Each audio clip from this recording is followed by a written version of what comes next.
So, atong topic karong gabi na is about the Mass. A lot of us, sa wapata kasabot, when we go to the Mass, we go to attend the Holy Mass or assist the Holy Mass. Marag bugat atong tiil, no? Boring, sa wapo kasabot, no? Boring, no? Ano dili man ni pareho sa mga worship service sa mga born again nga mas bibo, no? Tapos unsa man ang pulo sa pare diha, no? Wala ta kabalo. So, pareho sa mutanaw ka og dula nga American football, rugby, wa kasabot sa scoring. Di ka na mutanaw. Because you don't understand, you don't like it. But if you understand, you will love it. No? So, every time we go to Mass, what we see is the priest. No? But actually, what we should think of is it is Jesus Christ. The priests are the vicar of Christ. They are the altar Christus. That's why it's so symbolic if they face the altar. Because it is, Jesus is our mediator to the Father, di ba? Siya ay, ano sabihin niya sa mediator? Pataliwala, no? Siya mo'y in between, mo bridge the gap to the Father, and He is the in between. He mediates. Siya mo'y moabogado ka na to. So, mao po na. It is the priest, it is Jesus actually. When you see Father Yeye in the altar, it's no longer Father Yeye, it's Jesus. Huh? So, atong i-discuss last time, misa, gikan sa word, ite misa est. Meaning, the congregation is dismissed. It is dismissal. Go. It is the dismissal. No? Diya nagikan. O, ang Eucharistia, Eucharist, gikan sa Greek word, Eucharistia, or Eucharistine, no? Giving of thanks. Why? Because nakita nato sa Gospels, si Jesus took bread, gave thanks. Jesus took the cup, give thanks. Always si Jesus give thanks. So, mo nang itangalanan siya og giving thanks or Eucharist. Diha gikan. Kung kinsay mangutanan niyo, what is the meaning of Eucharist? It is giving thanks, thanksgiving. And also, ipangalanan po din siya sa early Christian og breaking of bread. No? Mabasa nato diya sa Acts of the Apostles. I forgot what chapter and verse. The apostles gathered together, break bread on the first day of the week. Unsa ang first day of the week? Sunday. That's why we celebrate the Mass on Sunday. That is a biblical proof nga the apostles gathered, we break bread on the first day, dili sa seventh day, first day of the week.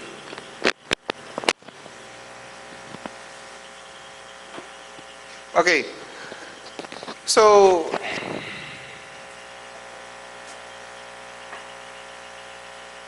ang Holy Communion, gikan pa sa unang panahon, gikan pa sa early Christian atong gatago-tago pa sila, no? Sa mga kuweba, illegal pa sa una mag-gather ang mga Christian, no? Pamatyon sa mga Roman soldiers. O ginapamriso po sa mga Pharisees, no? Sa synagogue. Katong mga dili maka-attend sa ilahang seremonya, sa ilang misa, pag human sa misa nila, informal pa tong misa sa una, sa mga kuweba pa, sa mga katakom, sa sulod sa balay, bisag asa lang, no? Ang presider, ang priest, magpadala og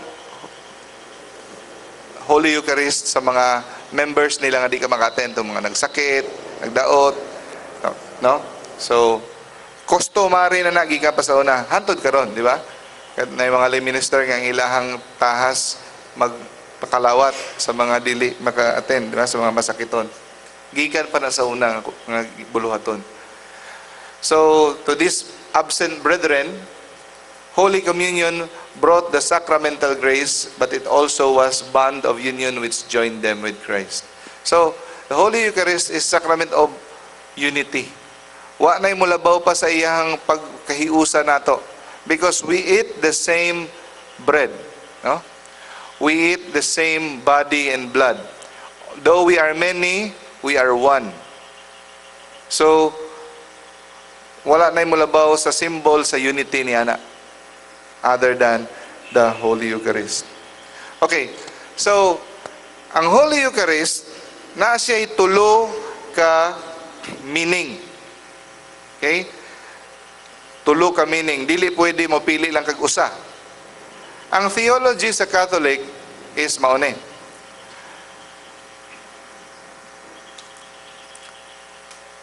And or. And or. And also. Ang theology sa mga Protestants, either or. Pili lang ka. Kung unsay gisulti sa Biblia, usa ra gyud ang kahulugan. Sa Katoliko, ang atong theology mauni. Mauni kahulugan og kani og kani og kani. Ipunon tanan ang kahulugan nga gisulti sa Biblia, mao kana tanan. Dili lang kay mopili lang kitag usa. Di ba? Dili lang kay nisugo ang Ginoo nga mo higugma kita sa pobre, di na kita mawali. Mawali kita, mohigugma kita sa pobre, mohimo kita ni daghang buluhaton. Buhaton tanan ang gisulti sa Biblia. Pero ang theology sa mga born again is faith alone. Pili lang kag usa, faith lang.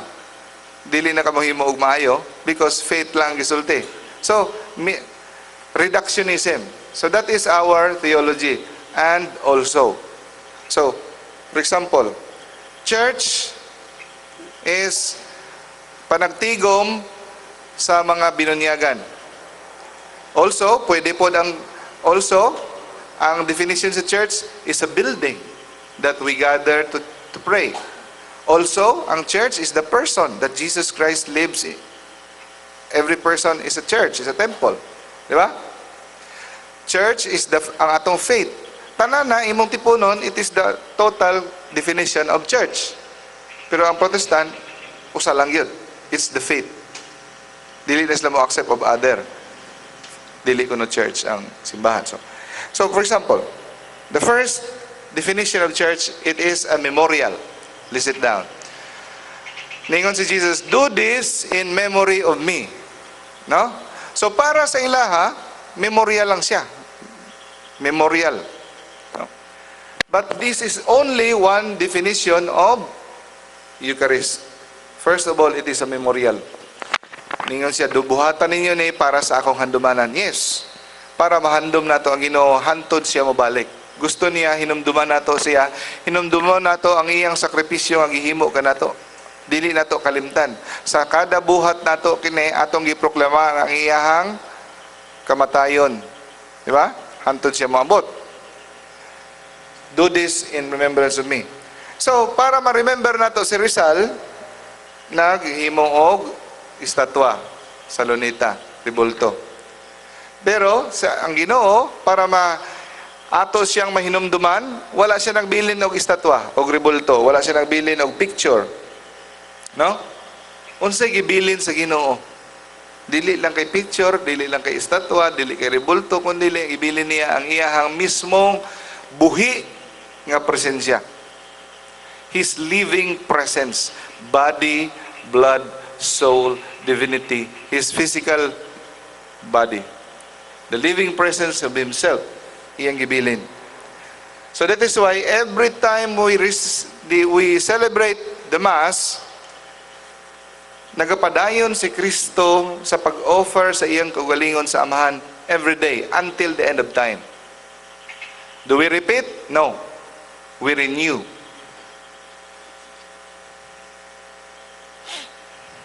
Og dili lang ang iyang kamatayon ang atong gihinumduman, apil ang iyahang pagkabanhaw.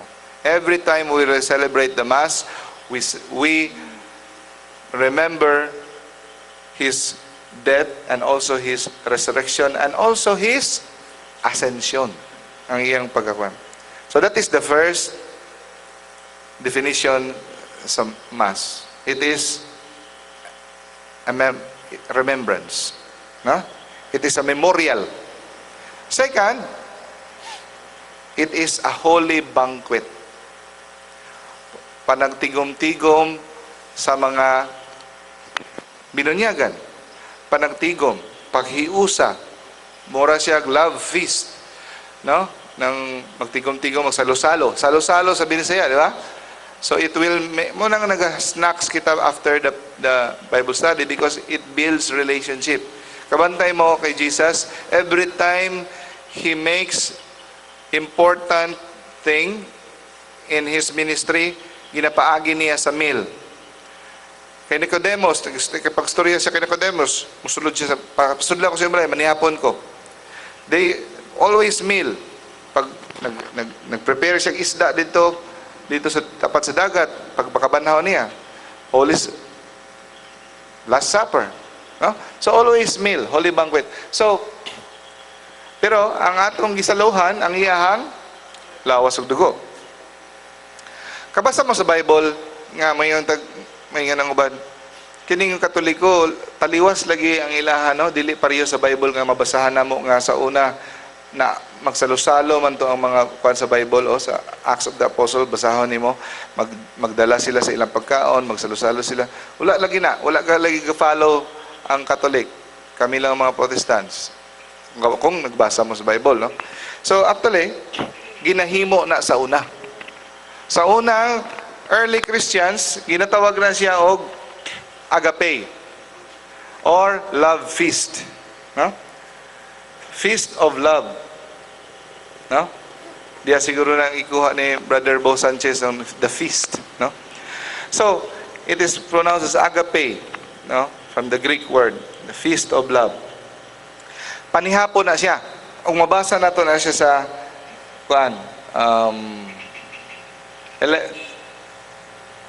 Corinthians, 1 Corinthians chapter 11, verse 20. Mabasa nato na. So, ang ilang ginahimo, before sila magmisa, nanaslay love feast. Magpatlak na sila. Kada miyembro magdalag pagkaon. Okay? Magdala kag sobra. Para ang imong gidala, i-share sa tanan. Ne? Ang pobre, pwede dili mo dala. Ang dato, magdala siya sobra para i-share. Mao na siya. Ilimnon o kaon. Each member would bring food and wine according to his means, according sa iyang kakayahan. So, the food will be shared by all alike to manifest their love for one another. Pobre man ka, makakaon ka sa pagkaon sa dato, sa iyong mga membro, no? And at the conclusion of the meal, paghuman sa meal, ang president, or tawag mo na siyang bishop or the apostle, usually mga apostle man, ang mga bishop sa una, would celebrate the Eucharist after the example of Christ. Okay. However, nagkadugay, na-abuse kini.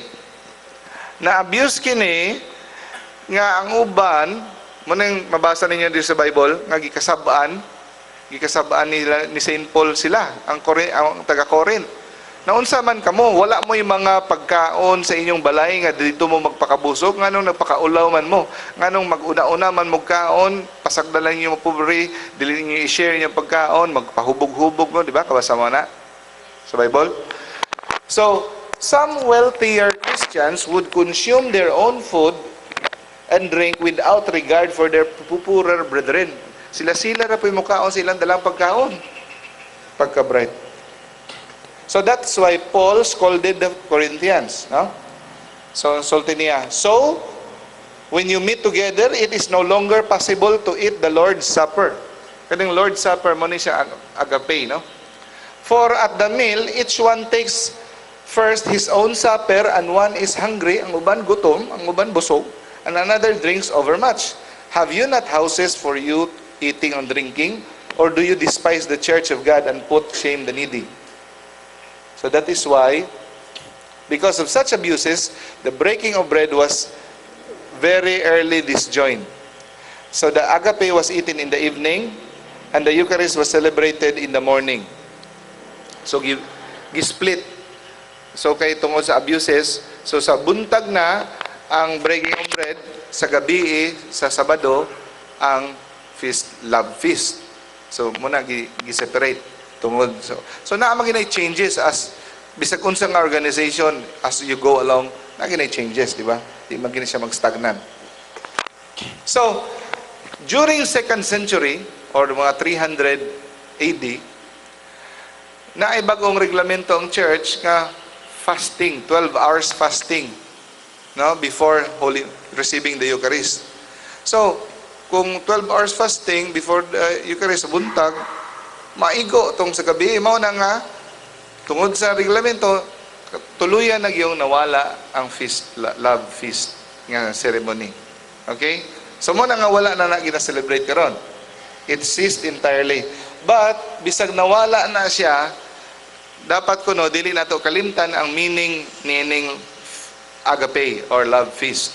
Ang iyang kahulugan nga before we receive the Holy Communion, before we attend Mass, naa kitay dapat we should practice charity towards our poor brethren. No? So, it is the need for the practice of charity as a continuing preparation for Holy Communion. And we should never forget that. Okay. So, summary. The Mass is a memorial. It is a perfect memorial. Tungod kay ang ipahinumdum ka nato, dili estatwa, kundi iyang kagayang lawas ug dugo. Ikadua, it is a divine banquet. No? Nga ang iyahang gisaluhan nato, ang iyahang lawas ug dugo. Let's go to number 3. The most important, which other Christian denomination reject. It is a sacrifice. It is a memorial. It is a holy banquet. It is a sacrifice. Okay. Sacrifice. Ano man ang sacrifice? So, pag makadungog tag-sacrifice, antos. Pagkaguol, sacrifice, sakripisyo, samo ko yan, sakit, sacrifice, no? Magsulod, makadungog kag word nga sacrifice, ang magsulod sa unahunan nimo, dagway si mong bana.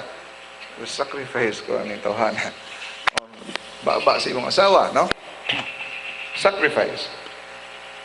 Nakadundong ko ang sa bata, bata. Unsay difference sa supper o dinner? Unsay difference sa supper o dinner? Yang dinner, kung mukaon ta sa restaurant, like Moon Cafe, dinner na siya sa gabi.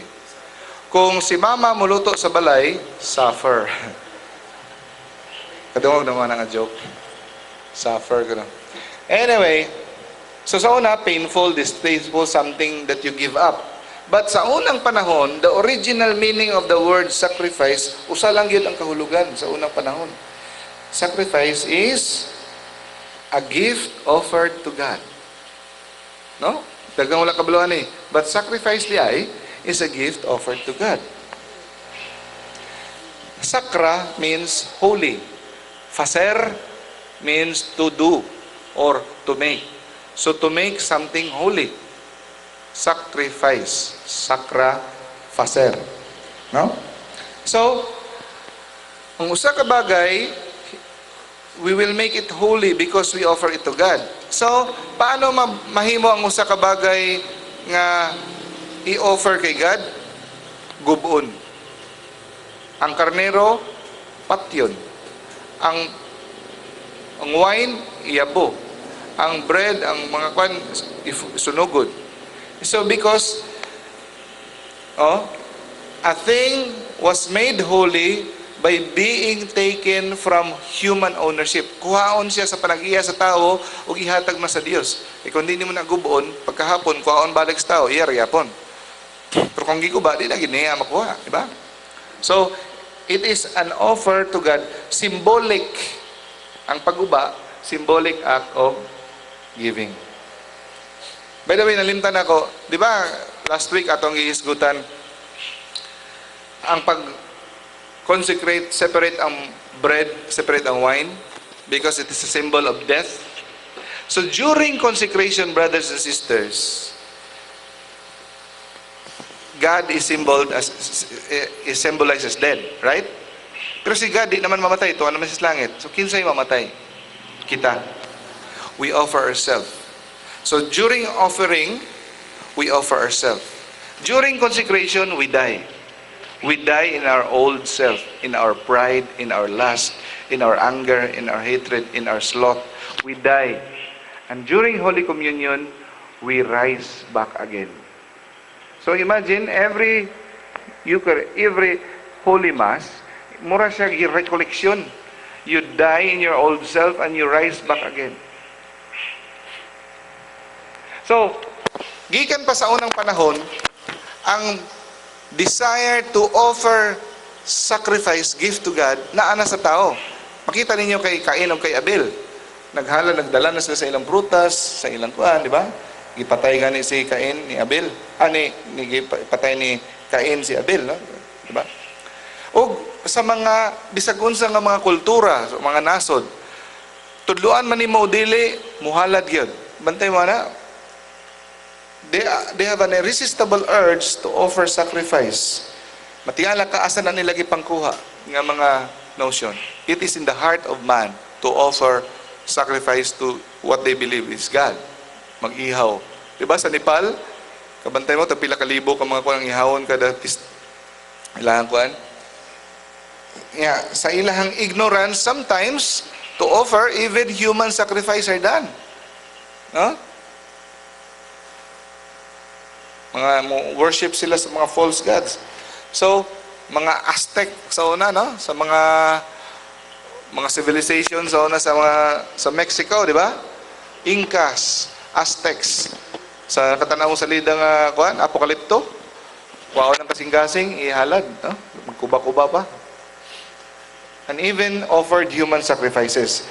That is the reason if you do not know the true God, o gidili na sa Ginoo ang human sacrifice. So, among the people who worship the true God, mo nang gigugma sa Ginoo ang Israel because they are the only race that worship the true God. God the Father, the only God. Ang uban, many gods.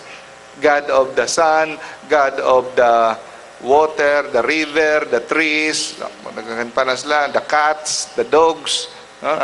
So, during panahon ni Moises, no? Panahon nila ni Noah, ni Adam, matawagan ni patriarchal age. So, they live in tribes, tribo-tribo. Na ay pare. Ang pare, ang patriarch. Ano sa man ang patriarch?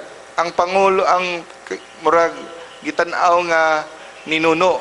Murag grandfather or ikaw mo'y pinaka-elder sa inyong pamilya. Mo na tawag patriarch. No?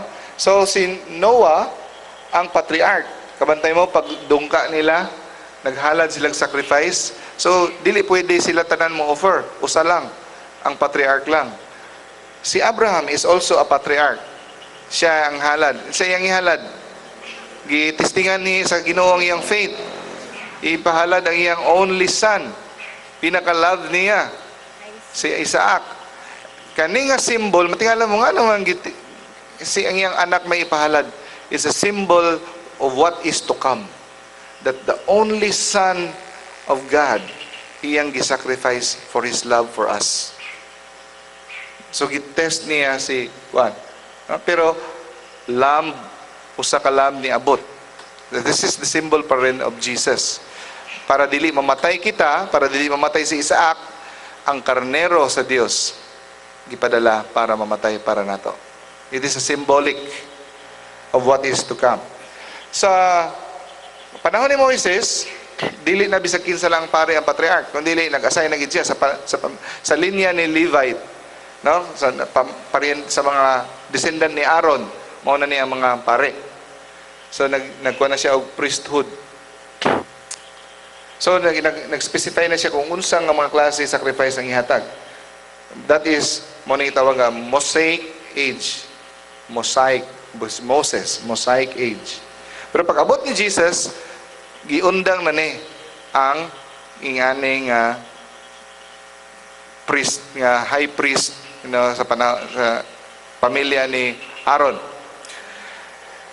Kay pag-abot ni Jesus, mao ni ang katumanan sa tanan. Di ba? Kato, patriarchal stage, mga high priest, kato tanan, preparation lang ko to siya sa final stage. The full meaning o ang katumanan sa tanan, ang the epitome, the climax, is Jesus. So, mura lang ni siya mga signpost padung sa direksyon sa unsay mahitabo. Mabasa ninyo sa Genesis chapter 14, si Melchizedek, usa ka pare from Salem, nag-offer of bread and wine. Sa Old Testament pa lang, ha? Nag-offer of bread and wine. Symbol ni siya, gisymbolize ni si Jesus. Jesus ang ultimate, the high priest kamoabot. Melchizedek, you are a high priest forever in the order of Melchizedek. Mabasa nato na sa Hebreo, di ba? O sa Psalm. Thou art a priest forever according to the order of Melchizedek. So, si Jesus wala. O sa Malakay, moabot ang panahon nga dili na ang Ginoo mudawat og mga sakripisyo gikan sa mga oxen, mga sheep, but there will come a time, no? From the rising of the sun even going down, my name is great among the Gentiles. Ipanagna. Di ba karon 24 hours a day na misa? Karon hapon. Pero sa ubang nasod buntag. So gikan pagbutlak, pagtunob sa adlaw, na ay misa nga kakahitabo. So natuman ang panagna. Because every day ang pare, kabalo ba mo nga every day ang pare required mo misa? Kada tanang pare required mo misa. So na ay sacrifice nga ihahatag sa iya. And in every place there is sacrifice, and there is offered to my name a clean oblation. For my name is great among the Gentiles. Kinsa man ning Gentiles? Tanan nga tao nga dili Israelite, dili Jew, automatic Gentile, kita Gentile. So all over the world na ay Catholic Church. All over the world there is Holy Mass. So it is a perfect sacrifice. Sa una, ang gina-offer ng mga sacrifice, karnero, ginapalit pa na dito sa temple, di ba? Bisan na unsa na kanindot, na gina siya defect. Hindi man gina perfect. O bisa pag unsa ka perfect, naagi apoy kulang. Kinsay naghimo ana? Ang Ginoo, gikan man sa Ginoo. So wala kitay pwedeng mahatag nga makapalipay sa Ginoo kay tanan nga gihatag man to gikan man sa iya. Amen? So nganong gidawat man sa Ginoo ang mga halad sa una? Because misugot siya, miuyon siya nga iya ning dawaton. Because we are just simply giving back something that God created. Even all the fortune, all the golds, all the diamonds in the world does not mean anything to God. Amen? Because He made all of that. The Lord was pleased with the gifts of men only because He chose to be pleased. Tungod kay misugot siya. And He graciously accepted their little presents as an expression of their love. Pero now, for the first time, brothers and sisters, upon the arrival of Jesus, naa kitay gasa nga we are proud to give to God nga angayan para sa usa ka hari. Sa una, before Jesus came, wala kitay gasa nga ikahatag nga angayan para sa usa ka hari nga King of all kings. Now we have someone nga we are proud nga dita maulaw to present to a king, because now it is Jesus who is God Himself. It is just like God offering a gift to Himself. Huh? His only Son. So every time the priest celebrates, it is Jesus offering Himself. So during offering, your prayer would be, Lord, I offer myself to you. Every beat of my heart, every step that I make,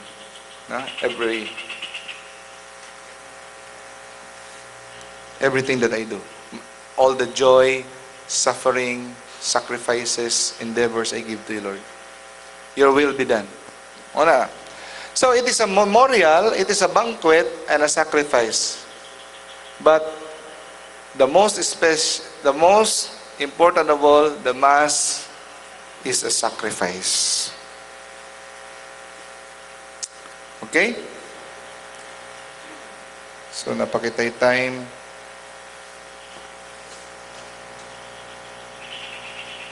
Padayon kita.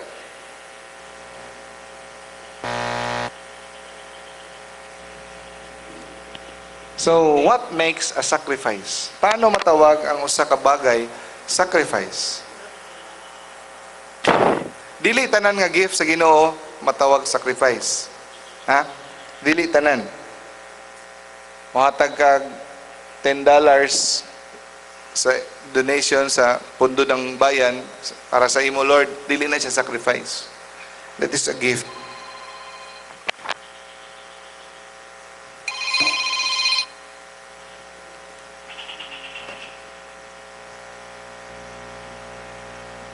So, first of all, dapat gubon para matawag nga sacrifice. It should be destroyed. It should be removed from human use. It should be destroyed. Okay? So, usually, the wine would be offered by pouring it into the ground of the foot of the altar or slain, no? Ang mga kwan, pre-Christian sacrifice. So, the destruction of the gift symbolizes, God, we give it back to you. Okay? So, ang sacrifice, ang gubon, ang patyon, ang atong gina-offer sa Ginoo para sacrifice, ang tawag ana, victima, or the victim. So, Jesus is the victim, or the victima. Original Latin word, victima, mean specifically the gift which was offered in sacrifice. Okay? Next, una, gubon. Kadua, para matawag siya ng sacrifice, it should be group. Offered by a group. Social worship or group worship. Dili nimo matawag nga sacrifice if it is individual. Huh? Sacrifice is not an act of individual piety. The offering of a sacrifice is an act of group worship. Liturgy. Manang liturgy, what is the meaning of liturgy? Public. Public worship. Publiko. Actually, ang liturgia, gikan ka na sa root word, public works. Ministry of Public Works and Highways, Public Works, yeah, sa Latin sa una. Liturgia. So, gubon, group worship, ikatulo, dapat na ipare. Ha? Ikatulo, dapat na ipare. Dili matawag na sacrifice kung wala ipare. Nga naman, dili pwede ang katagsa-tagsa mo ato og mo offer sa iyang halad. Usa lang,